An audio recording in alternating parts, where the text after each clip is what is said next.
Inima plânge în mine că fata pleacă în lume, pleacă în țară înstrăinată,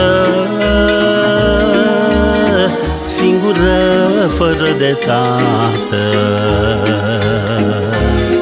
Sufletul negru va fi, zâmbetul îmi va pieri, și nu știu cum voi putea să stau fără fata mea, măi.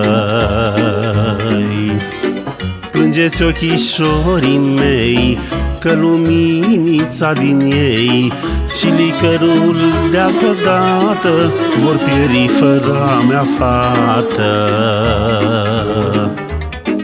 Tată, știu durerea ta, măi,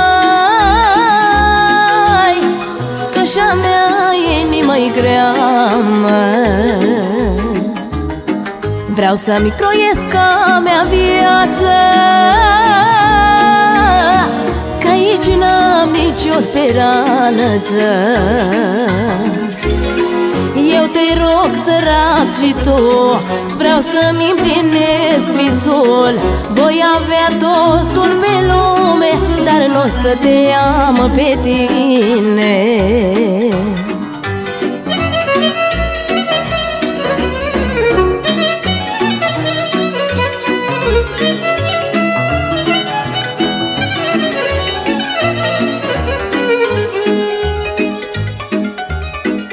Inimioară, ai să plângi, măi, până fata mi-o aduci, măi. Am crescut-o cu iubire, e lăstarul rup din mine, că poate de-o veni mâine, eu voi fi, Doamne, la Tine.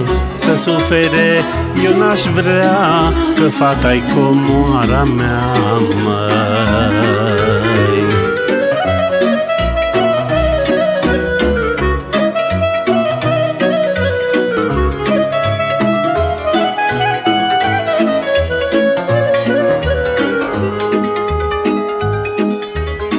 Mult am mai dus dorul tău, măi, lacrimile au curs pe râu, măi, și-am stat tot îndurerată. Azi mă-ntorc la tine, tată. Am gustat din fericire și mi-a fost atât de bine, dar nu am putut răbda, tată, fără vorba ta, măi. Dorul mare ce ți-l port m-a făcut să mă întorc și nu mai plec de la tine, cât pe lume mai am zile.